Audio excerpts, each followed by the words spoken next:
Hi guys, my name is Christine and I'm a dating, relationship and personal development coach. And today I'm talking about when will my ex contact me. So this is about the no contact rule and basically the timeline of when your ex will contact you.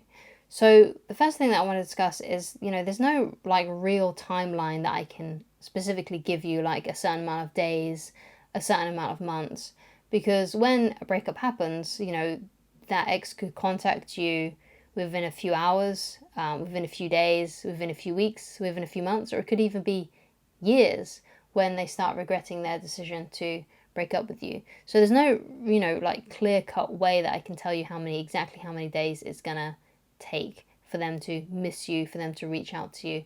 I know there's a lot of coaches on there that have theories on when's the appropriate time that they will contact you or message you or start regretting their decision to dump you. So that's the first thing that I kind of want to discuss. There's no real direct timeline, and without being a clairvoyant, I can't really, or having a crystal ball, I can't really give you a specific time. So the most important thing you want to do when you are in this place where you're doing no contact is you want to already be starting the process of moving on. Because the important thing when you are breaking up with someone, the breakup has happened, you've gone into no contact, is that you've got to realize that no contact is forever. So whenever you've made the decision, like, I am not going to contact my ex, I'm not going to talk to them, then that has to be forever. There can't be like, oh, I'm going to wait 30 days and then I'm going to contact my ex, or I'm going to wait 45 days and then contact my ex, I'm going to wait 3 months, then I'm going to contact my ex. No contact there shouldn't be an end point for you, right? No contact is about when you have decided that, okay, this person has broken up with me, this person no longer loves me, this person no longer wants to be with me. So therefore, I'm just gonna move on. I'm gonna start moving on, and if they come back, great. But if they don't, that's also great, because then I can move on and find someone new. So one of the things that I've been asking people to do recently is to think back on the last couple of months of the relationship, because people tend to look back on relationships with nostalgia and they think about the good times, especially when they really want their ex back. They only look at the good points. They look at it through like a rose colored pair of glasses and with a lot of nostalgia. So basically, you want to be, if you look at the last couple of months of the relationship, or even the last 24 hours of the relationship before things broke off, there was probably a lot of sadness, there was probably a lot of anger, and you may even have wanted to break up with them as well.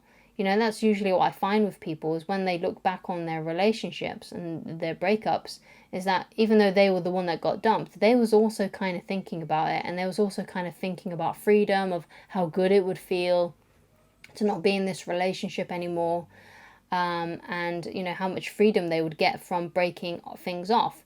But it was only when they got dumped that they started to obsess again about the relationship. And then they started to look back on it with rose-colored glasses and thinking, oh, maybe it's not so bad. And there's a few reasons why people do this. One of them is that from Tony Robbins that I learned, he said rejection breeds obsession.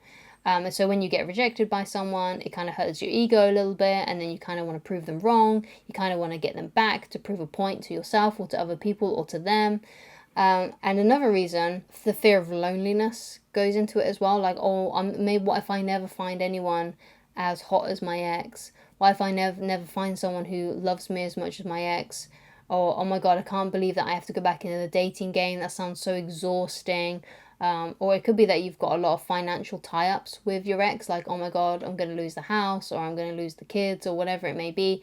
And then you're thinking, oh, I need to get back with my ex so I don't lose these things, and so I'm not lonely. Because we like to be with things that are familiar. We like to have familiar surroundings.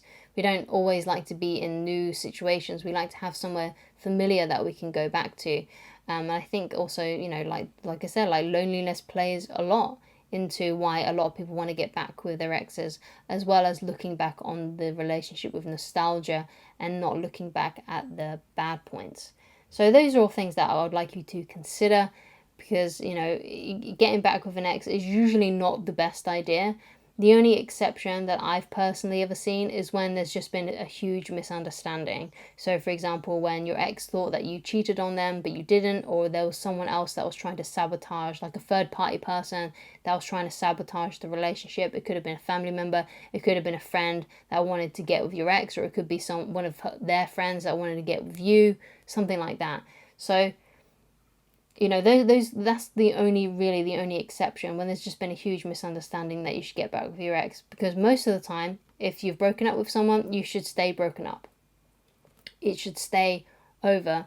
Because usually the reason why things come to a head, the reason why things happen, the reason why people break up, usually is because there's just a huge incompatibility somewhere, like incompatibility in understanding each other and understanding each other's communication styles, a misunderstanding or a mismatch in values, like you want different things in life, or it could be like a lifestyle thing, like where people, are just with someone who's the complete opposite to them. So, for example, someone who gets up really early starts dating someone who likes to go to bed really late, or someone who's really fit starts dating someone who's a couch potato, things like that. Those huge, like, lifestyle mismatches, that's when people break up. If at first it was super passionate and kind of like the opposite sort of attract a little bit, which often happens. But after a while, because we as human beings, we're living longer now, so we have longer relationships, things just end because of those reasons, because they can't stand each other, they can't stand to live with each other any longer, because there's just too much of incompatibility. So you don't want to be waiting around for them. You don't want to be crossing off the days. You don't want to be thinking, okay, after 30 days, I'm going to reach out to them and things like that.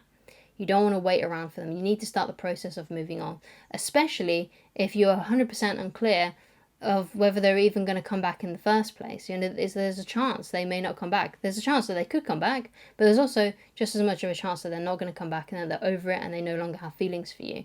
And you have to take that into account. You have to consider that. You have to think about that. You have to think of that as a possibility, that they're not coming back. And you don't want to be waiting around for someone and wasting your life on someone that's just simply not coming back, because that's just called a waste of time, and time is all we have, basically, right? Each day you're getting older, and those days of being alive are dwindling, right? Every single day.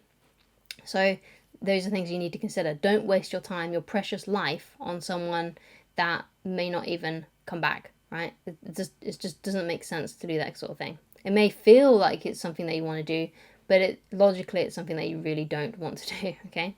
So the next thing I want to talk about is to focus on other things that interest you.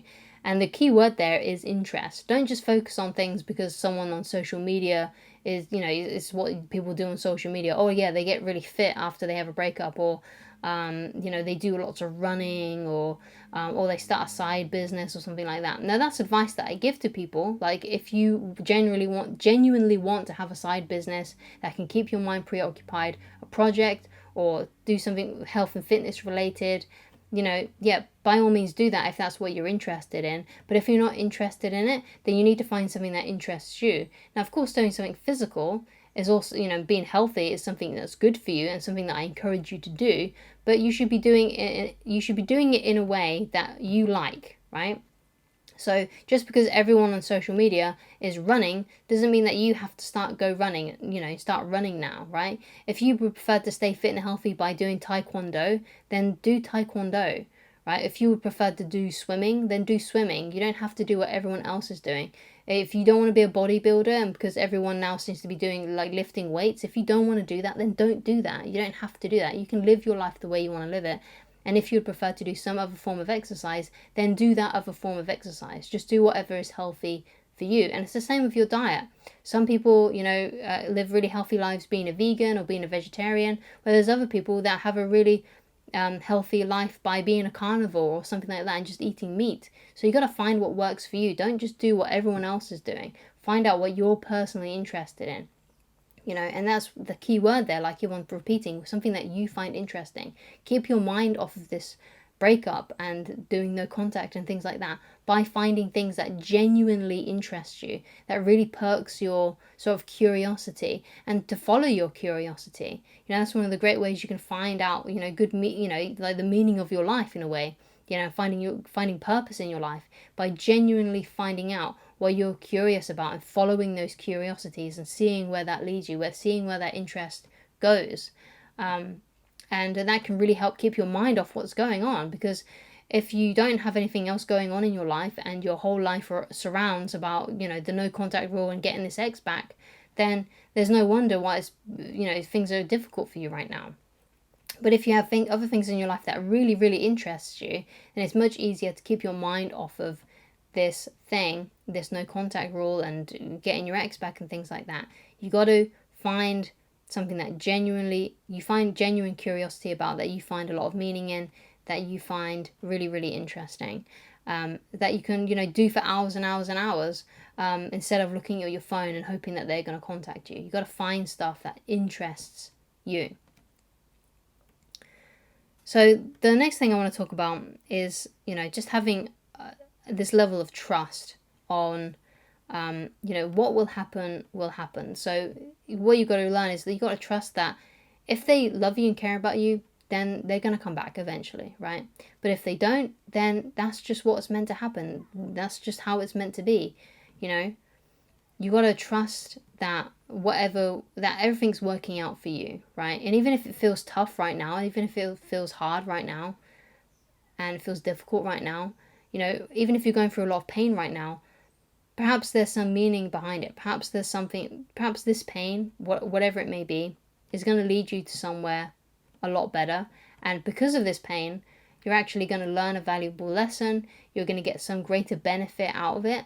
And that can really help with your mindset if you trust that this is happening for a reason.